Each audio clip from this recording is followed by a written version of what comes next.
Aaron, I want to kind of give you a synopsis of our few days here and talk a little bit about what we saw with the Tesla energy lights.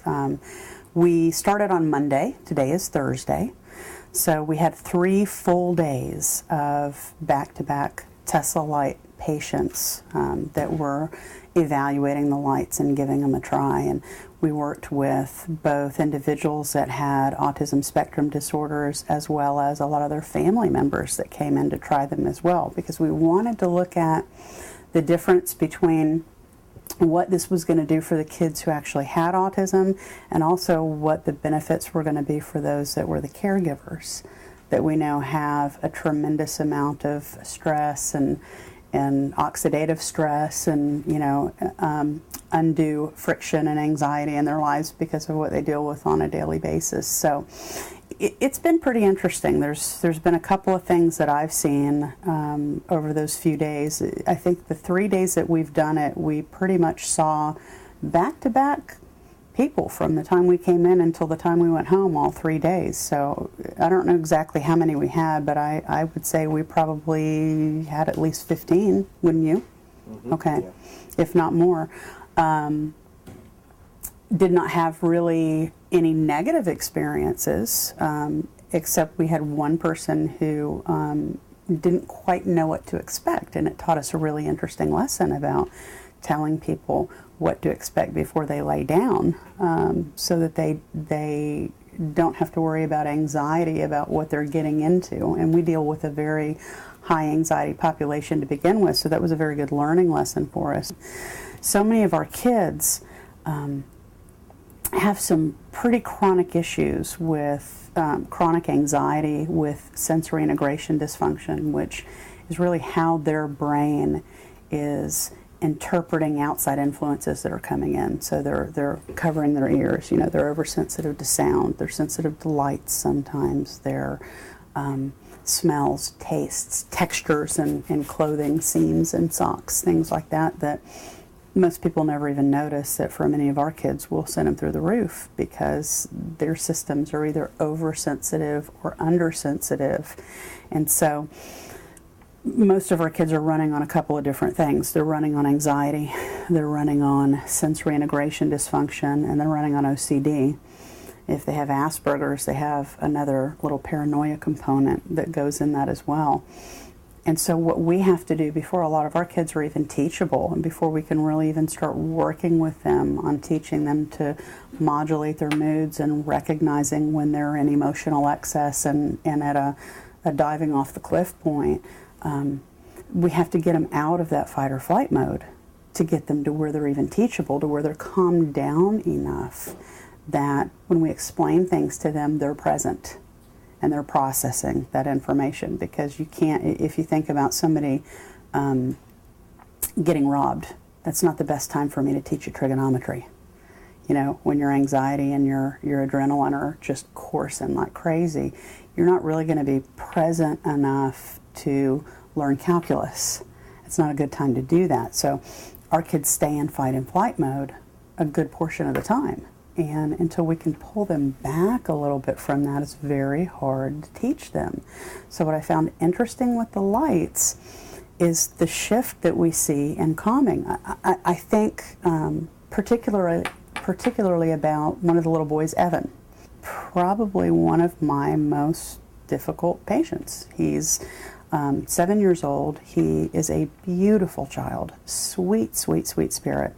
But in addition to having autism, he has chronic gastrointestinal problems, yeast and Clostridia, C. diff, Clostridia difficile infections that give him almost a PANDAS or a PITANS type response, which is the OCD that you may normally see in autism spectrum disorders times 10 on steroids, and kids that have a PANDAS or a PITANS response to particular bacteria. So Evan, you can tell by looking at him and looking at his behavior how his gut's doing. He can walk in the door and I can tell you within 5 seconds of dealing with him, his gut's flaring back up or he's pretty stable. He, in his flare-up modes, has absolutely no control over behavior. And Aaron, you saw a portion of that because when he came in, He was spitting in my face, he was hitting, he was grabbing things, he was tearing things up, and that's Evan. Evan does that. Now granted, Evan is probably 60% better than he was when we got him, but we still have a very long way to go with him. Calming his system down is an incredibly difficult thing to do because it's not just OCD and anxiety. There's an underlying biological problem that's causing those. So it's not just like dealing with someone who has a psychological OCD component. This is a child that has bacteria, so there's a medical problem that's causing neurological consequences, that's causing behavioral outcomes. So we can't just deal with the behavior. That's a piece of the puzzle, but we've got to dig down and look at why does he have these things, and how do we regulate him, and how do we calm him down, and when we get the C. diff under control, how do we keep it from coming back again? Because we'll treat him and he'll do great for several weeks, and then you start seeing that rise, go right back up as the gut starts getting bad again. And you can't just keep these kids chronically on antibiotics and diflucan.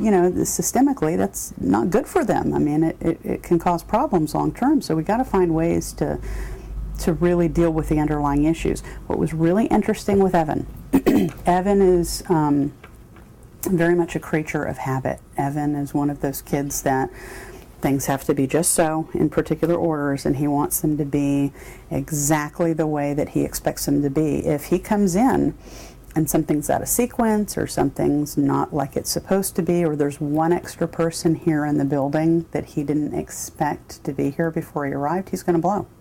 We're going to lose him. And it's going to take a very long time to calm him down and get him back to where he's workable again. So with Evan, the way things run here, he does neurofeedback, and that's kind of, it's using EEG technology. It's very similar to operant conditioning for the brain. It's retraining his brain how to function in particular areas. So he comes in, and he goes and does neurofeedback, and spends, he goes a lot longer than a typical patient. He'll usually do an hour and a half to 2 hours on that.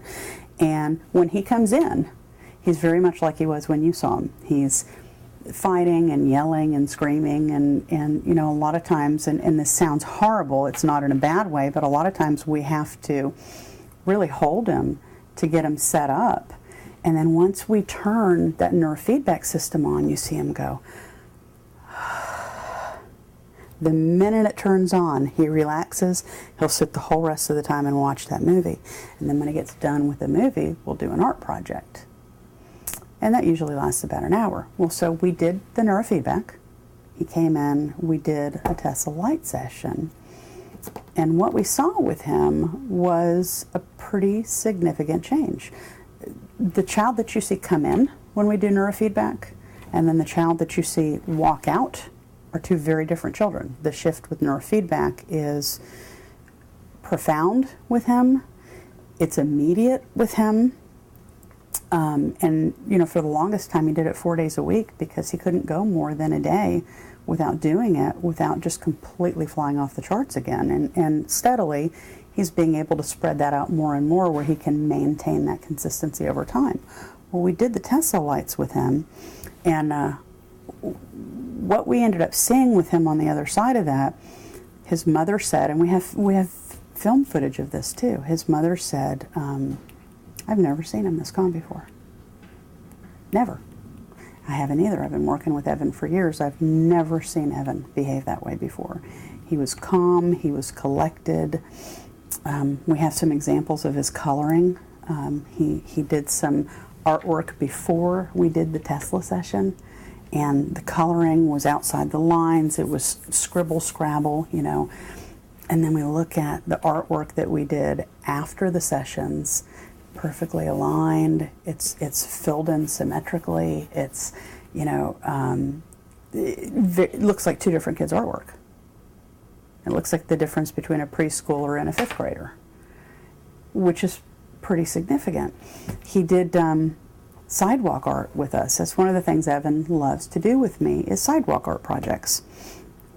We have the same thing that we do every single time. We go out in the front on the sidewalks, and he goes to the sidewalk to the left and the sidewalk to the right, and he draws a road, and it's curving around all over the place, and it's got the, dotted lines down the middle, and he'll draw them, and then I'll go out and walk them with him, and we'll take the turns and do our thing, and we do that every single time. Well, this time, he had a road that was out there that he had made from a few days before that hadn't washed off yet because we hadn't had rain. He went back out to that road, and he started rerouting that traffic a different direction. He started adding on pieces that weren't there before, and then he started coloring them in. And not just coloring them with the chalk, he was making patterns in those. We've never seen that before with Evan, ever. Evan does the same thing every single time. So we saw with both days with Evan that his artwork transformed significantly from before he did the Tesla to after he did the Tesla. He was fascinated with the lights, which is not surprising because most kids that have autism spectrum disorders are very driven by the lights. The questions that I have is, and this is what I want to look at from a study standpoint, whether or not we have the ability to shift not only kind of what's going on with them emotionally and from an anxiety and energy standpoint, but I'm interested in looking at what can we do with the immune system.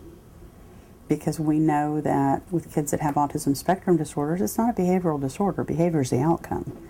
It's an underlying immune system problem that causes gut issues and metabolic issues and all of these other things. So if we have a means for doing a couple things, number one, helping to regulate that immune system and make it stronger, then we're going to see better kids.